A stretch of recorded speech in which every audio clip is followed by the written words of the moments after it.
तो दोस्तों universe academy में आप सभी का स्वागत है। जैसा कि आपको पता है कि 23 फरवरी से एग्ज़ाम्स स्टार्ट होने वाले हैं ग्रुप डी के। तो और उसका 15 जनवरी को आपका एनटीपीसी का फर्स्ट जो पेपर हुआ था उसका भी रिजल्ट डिक्लेयर होने वाला है।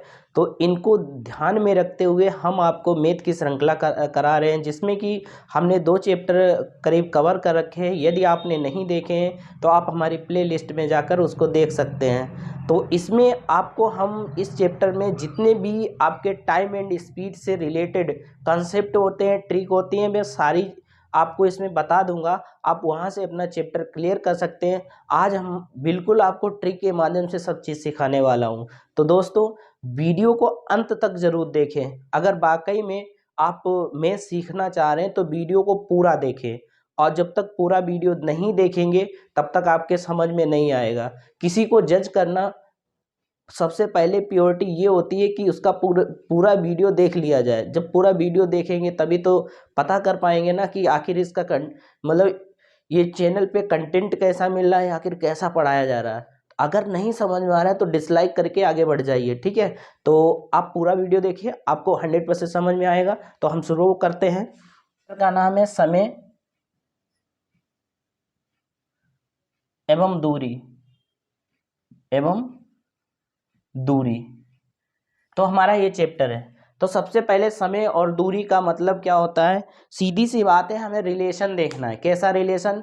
समय और दूरी का। यानी सीधी सी बात है, आपसे यहाँ पे वे क्वेश्चन पूछे जाएंगे। जैसे मान लो कोई व्यक्ति जा रहा है तो उसको मतलब 400 किलोमीटर की दूरी है तो कितना समय लगेगा या कितने टाइम में कवर करेगा। ऐसे स्पीड से रिलेटेड क्वेश्चन कुछ इस टाइप से आपसे क्वेश्चन पूछे जाएंगे, ठीक है। तो सबसे पहले बेसिक जो फार्मूले हैं पहले आपको उन्हें याद होना जरूरी है। जैसे आपसे पूछ दिया जाए टाइम इज इक्वल टू, तो टाइम इज इक्वल टू क्या होता है? डिस्टेंस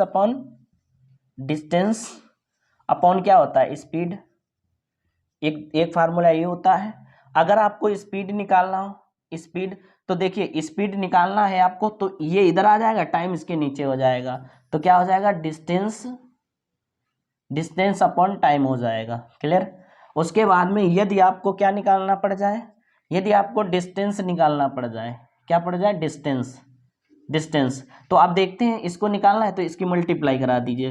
क्या हो जाएगा? स्पीड इंटू टाइम से क्या हो जाएगा? मल्टीप्लाई हो जाएगी। तो ये 3 जो फार्मूले हैं हमारे बेसिक फार्मूले हैं। कैसे फार्मूले? बेसिक फार्मूले हैं, और उसको बेसिक फार्मूले यूज किए जाते हैं, ठीक है। तो जैसे कि बेसिक फार्मूले में आपको पहला क्वेश्चन करके दिखाते हैं, देखते हैं। जैसा कि पहला क्वेश्चन, अब इस पहले क्वेश्चन में ये बोला गया है कि एक कार 400 किलोमीटर की दूरी 80 किलोमीटर प्रति घंटे से तय करने में कितना समय लेगी। यानी सीधी सी बात है, ये सिंपल सा क्वेश्चन है, बहुत ही आसान क्वेश्चन है। तो इस क्वेश्चन को कैसे बनाना, जैसे दिखा हमें क्या चाहिए, क्या टाइम चाहिए। तो आपको टाइम चाहिए, तो सीधी सी बात है, टाइम बराबर फार्मूला क्या हो? डिस्टेंस अपॉन स्पीड होता है। क्या होता है? डिस्टेंस अपॉन स्पीड होता है। तो टाइम हमें चाहिए, तो टाइम इज इक्वल टू, हम ऊपर क्या रखेंगे? डिस्टेंस। तो इसमें डिस्टेंस कौन सी है? ये जो किलोमीटर में लिखी है डिस्टेंस है। तो कितना हो जाएगा? 400 किलोमीटर। और 400 किलोमीटर स्पीड कितना है? ये डिस्टेंस हो गई। अपॉन में क्या रखना है? देखो यहाँ पे क्या रखना है? स्पीड रखना है। यहाँ पे स्पीड रखना है। तो स्पीड हमारा कितना है? 80। तो 0 से 0 काटे, 8 से काटेंगे 5, यानी उसे कवर करने में 5 घंटे लगेंगे। कितने घंटे लगेंगे? 5 घंटे। तो ऐसे छोटे छोटे क्वेश्चन जो हैं, बिल्कुल आसान क्वेश्चन, बहुत ही मतलब एक तरीके से देख लो तो बकवास क्वेश्चन, ठीक है। तो ऐसा क्वेश्चन मैंने आपको कराया। अब बढ़ते हैं मैं, अब इस टाइप से अगर मान लो ये आपको स्पीड निकालना हो तो कैसे क्वेश्चन आएगा जिसे आप निकाल सकेंगे, ठीक है।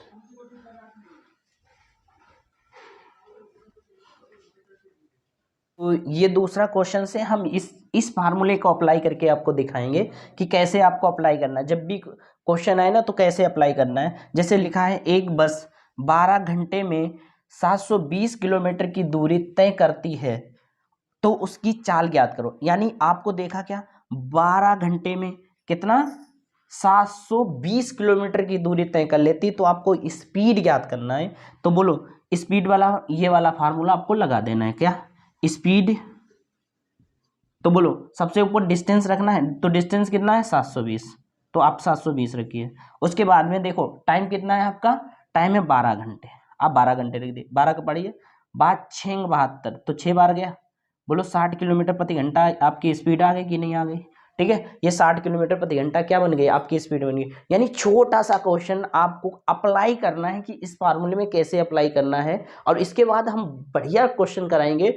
तो सपोर्ट इन फार्मूलों का ही लेना पड़ेगा, क्योंकि यही आपके बेसिक फार्मूले थे। अगर इन फार्मूलों का यूज आपको करना आता है तो आप क्वेश्चन आसानी से बना लेंगे। देखो, फार्मूले सबको आते होते हैं, बट यूज करना बड़ी बात होती है। कुछ लोगों को आता है बट यूज नहीं कर पाते हैं, तो यहाँ पे आप यूज करना सीखेंगे कि आखिर फार्मूले को कैसे यूज करना है।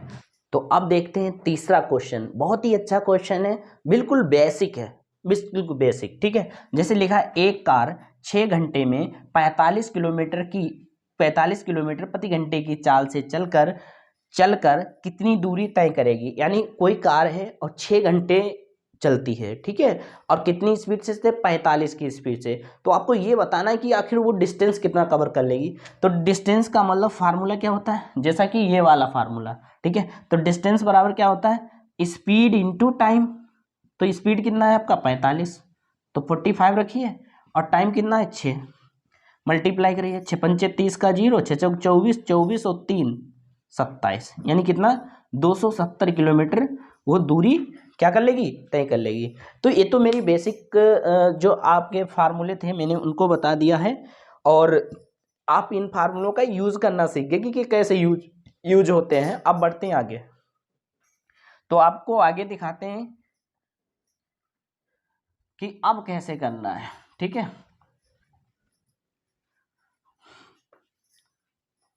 अब आपको सिखाते हैं एवरेज का। जैसे मतलब क्वेश्चन पूछा जाता है, कोई कार होती है, जैसे यहाँ से एक कार है तो 40 किलोमीटर प्रति घंटे की चाल से गई और 60 किलोमीटर प्रति घंटे की चाल से वापस आ गई, तो एवरेज स्पीड पूछा जाता है। क्या पूछा जाता है? Average speed. ठीक है, ऐसे क्वेश्चन आपको है। तो एवरेज स्पीड कैसे निकालते हैं, ध्यान से देखो। आपने देखा होगा जब कोई 2 चालें दी गई होती हैं, 2 चालें, तो उसमें एवरेज स्पीड। तो अब देखते हैं नेक्स्ट क्वेश्चन है। तो इस नेक्स्ट क्वेश्चन में क्या है? एक कार 60 किलोमीटर प्रति घंटे से दिल्ली से कानपुर जाती है तथा 30 किलोमीटर प्रति घंटे से वापस आती है, तो कार की औसत चाल ज्ञात करो। जब भी कभी दो आपको चालें दे दे, जब 2 चालें दी हो, ए बी, एक चाल ये है और एक ये चाल है, और हमें कौन सी चाल बतानी? एवरेज चाल बतानी। कौन सी चाल बतानी? एवरेज चाल बतानी है। तो एवरेज चाल का फार्मूला जो होता है वो क्या होता है? 2ab/a+b, a+b, ये हमारी होती है औसत चाल होती है। कौन सी होती है? औसत।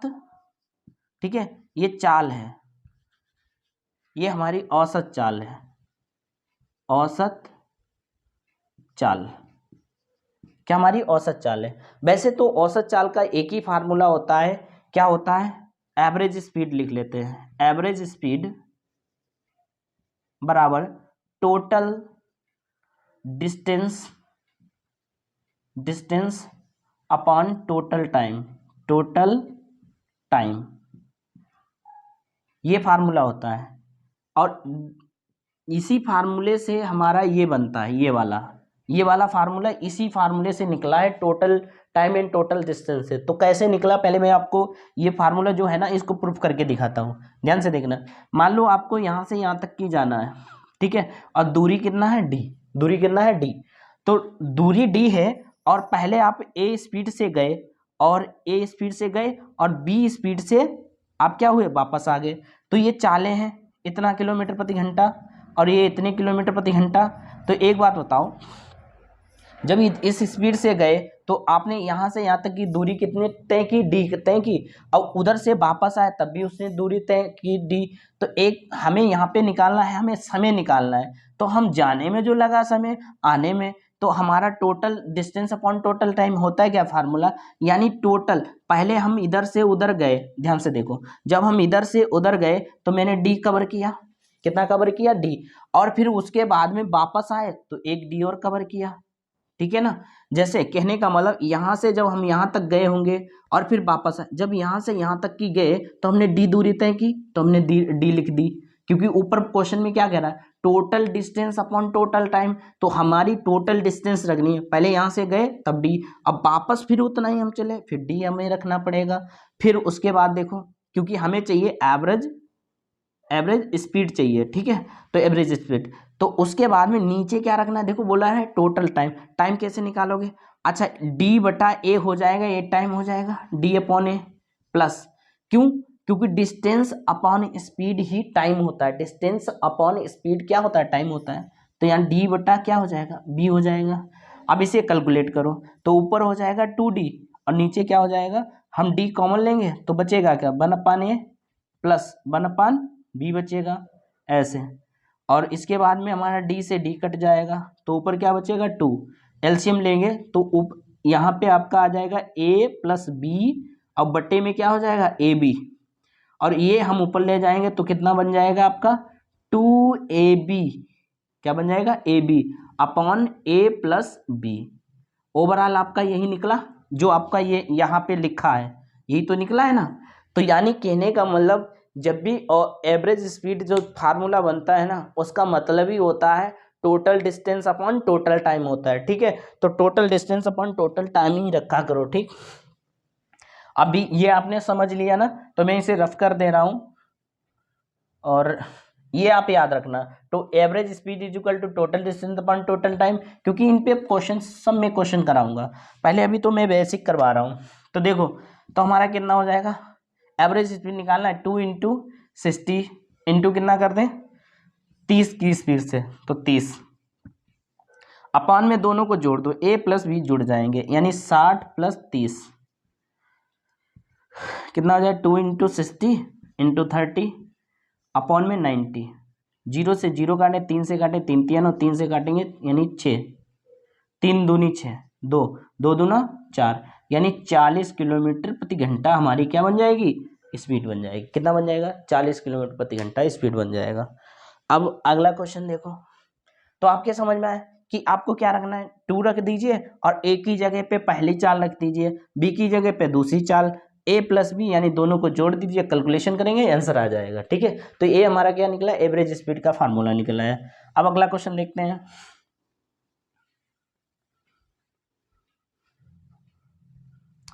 अब आपको चेंज करना सिखाते हैं, चेंज करना, जैसे मान लीजिए क्वेश्चन है 30 मीटर प्रति सेकेंड को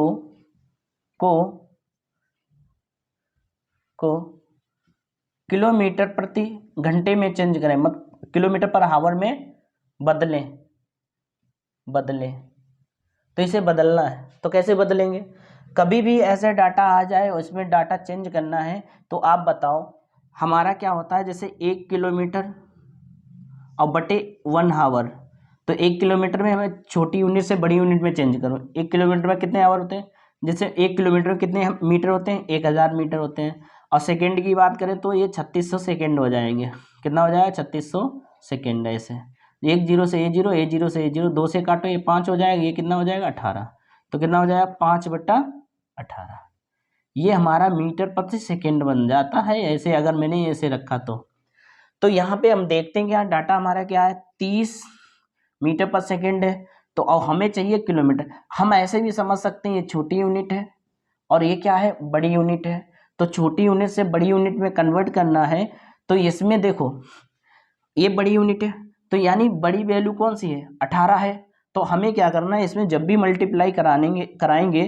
तो 18 ऊपर, क्योंकि हमें बड़ी यूनिट में चेंज करना है, तो बड़ी वाली वैल्यू ऊपर रखेंगे और 5 नीचे रखेंगे, ऐसे काटेंगे यानी 6 आ जाएगा, तो कितना बना 6 पंचे 18 पंचे 90, यानी 90 किलोमीटर प्रति घंटा बन जाएगी स्पीड, ठीक है। ऐसे ही मैंने आपको कहा, दूसरा मैंने कहा 15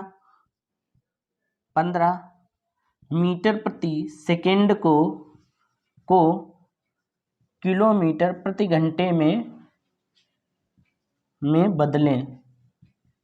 बदलें, तो आप कैसे बदलेंगे, जैसे 15 है और छोटी यूनिट में लिखा, आपको चेंज करना बड़ी यूनिट में, तो यानी 18 ऊपर कर दीजिए 5 नीचे, क्योंकि बड़ी यूनिट में चेंज करने के लिए बड़ी वैल्यू ऊपर, ऐसे काटेंगे 3 18 3 18 का मतलब 18 6 18 54, ये आ जाएगा 54 किलोमीटर प्रति घंटा आ जाएगा, ठीक है। तो ऐसे आपको चेंज करना है, जब आपको बड़ी यूनिट में ले जाना पड़े तो बड़ी में। जैसे नेक्स्ट क्वेश्चन इसी टाइप से मैं बनाता हूँ।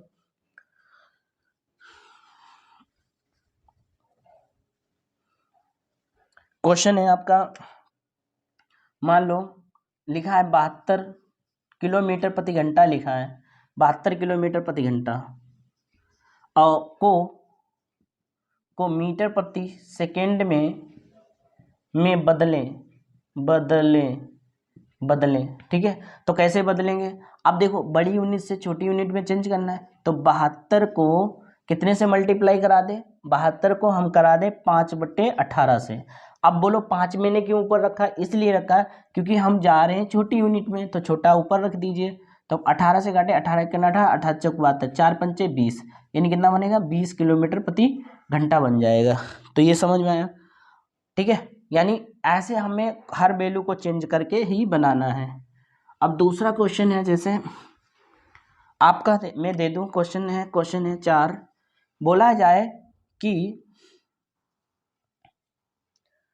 54 किलोमीटर प्रति घंटे का 54 किलोमीटर प्रति घंटे को मीटर प्रति सेकेंड में